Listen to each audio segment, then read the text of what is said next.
ვიდეო განკუთვნილია მათთვის, ვისაც აინტერესებს თუ რა საგადასახადო შეღავათებით სარგებლობა შეუძლიათ შეზღუდული შესაძლებლობის მქონე პირებს. საქართველოს საგადასახადო კოდექსის 82 მუხლის მეორე ნაწილის მიხედვით, კალენდარული წლის განმავლობაში საშემოსავლო გადასახადით არ იბეგრება 6000 ლარამდე შემოსავალი, რომელიც მიღებულია ბავშვობიდან შეზღუდული შესაძლებლობის მქონე პირის მიერ, მკვეთრად ან მნიშვნელოვნად გამოხატული შეზღუდული შესაძლებლობის მქონე პირის მიერ. შეზღუდული შესაძლებლობის მქონე პირი საქართველოს საგადასახადო კოდექსით დადგენილი შეღავათით სარგებლობს შემდეგ 3 შემთხვევაში. პირველი, თუ ახორციელებს ეკონომიკურ საქმიანობას ან ღებულობს შემოსავალს არასამეწარმეო არაეკონომიკური საქმიანობიდან და თავად წარადგენს დეკლარაციას. მეორე, თუ მუშაობს დაქირავებით და შემოსავალს იღებს ხელფასის სახით. მესამე, თუ მის მიერ გაწეული მომსახურების ანაზღაურება დაიბეგრა გადახდის წყაროსთან. განვიხილოთ თითოეული მათგანი ცალ-ცალკე. პირველი, ეკონომიკური საქმიანობის განმახორციელებელი შეზღუდული შესაძლებლობის მქონე პირი უფლებამოსილია კალენდარული წლის განმავლობაში მიღებული დასაბეგრის შემოსავალი შეიმციროს 6000 ლარით. აღნიშნული საგადასახადო შეღავათი აისახება საშემოსავლო გადასახადის ყოველწლიურ დეკლარაციაში, რომელიც შემოსავლების სამსახურს წარედგინება საანგარიშო წლის მომდევნო წლის 31 მარტის ჩათვლით.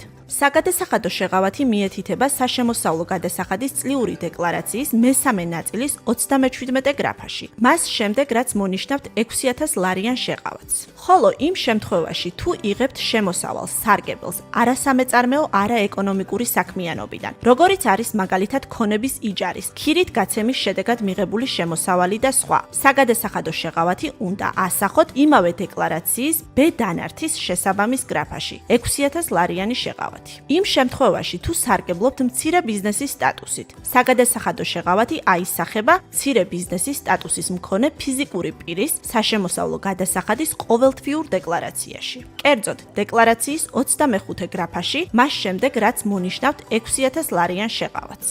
გაითვალისწინეთ, რომ 2024 წლის 1 იანვრიდან ფიზიკური პირები არასამეწარმეო საქმიანობის ფარგლებში ქონების აქტივის რეალიზაციით მიღებულ ნამეტ შემოსავალზე წარადგენენ საშემოსავლო გადასახადის არა ყოველწლიურ, არამედ ყოველთვიურ დეკლარაციას. დეტალური ინფორმაციის მისაღებად გთხოვთ იხილოთ შემოსავლების სამსახურის მიერ მომზადებული ვიდეო ინსტრუქცია საგადასახადო ვალდებულება ფიზიკური პირის ქონების აქტივის მიწოდებაზე. განვიხილოთ შეღავათით სარგებლობის მეორე შემთხვევა. ხელფასის სახით მიღებულ შემოსავლებზე საგადასახადო შეღავათით სარგებლობის მიზნით დაქირავებული შეზღუდული შესაძლებლობის მქონე პირის მიერ დამქირავებელს წარედგინება შემოსავლების სამსახურის მიერ გაცემული ცნობა საგადასახადო შეღავათით სარგებლობის შესახებ. ასევე საქართველოს ოკუპირებული ტერიტორიებიდან დევნილთა შრომის, ჯანმრთელობისა და სოციალური დაცვის სამინისტროს მიერ გაცემული ცნობა ბავშვობიდან შეზღუდული შესაძლებლობის, აგრეთვე მკვეთრად ან მნიშვნელოვნად გამოხატული შეზღუდული შესაძლებლობის შესახებ. ხელფასის სახით მიღებულ შემოსავლებზე საგადასახადო შეღავათით სარგებლობის მიზნით ცნობის მისაღებად შემოსავლების სამსახურს ელექტრონულად შესაძლებელია მიმართოს როგორც დაქირავებულმა შეზღუდული შესაძლებლობის მქონე პირმა, ისე დამქირავებელმა. განვიხილოთ ცნობის მოთხოვნის მაგალითი დამქირავებლის მომართვის შემთხვევაში. კერძოდ, თუ ხართ დამქირავებელი და გსურთ შემოსავლების სამსახურიდან ცნობის მიღება თქვენთან დაქირავებით მომუშავე შეზღუდული შესაძლებლობის მქონე პირისთვის, საჭიროა შეხვიდეთ თქვენს ელექტრონულ გვერდზე. გახსნათ აპლიკაცია განცხადებები.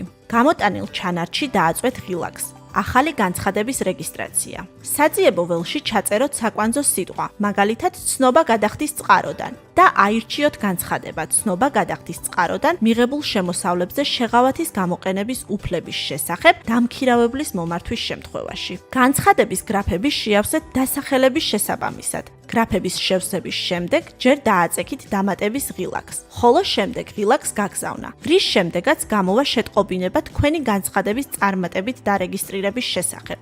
გაითვალისწინეთ, რომ დაქირავებული შეზღუდული შესაძლებლობის მქონე პირის მომართვის შემთხვევაში რეგისტრირდება განცხადება გადახდის წყაროდან მიღებულ შემოსავლებზე შეღავათის გამოყენების უფლების შესახებ დაქირავებული პირის მომართვის შემთხვევაში. განცხადების წარდგენა შესაძლებელია დისტანციურად, შემოსავლების სამსახურის ვებგვერდის გამოყენებით, შეზღუდული შესაძლებლობის მქონე პირის ავტორიზებული მომხმარებლის გვერდიდან. საგადასახადო შეღავათის გამოყენება ფიზიკური პირის მიერ შესაძლებელია მხოლოდ ერთ დამქირავებელთან.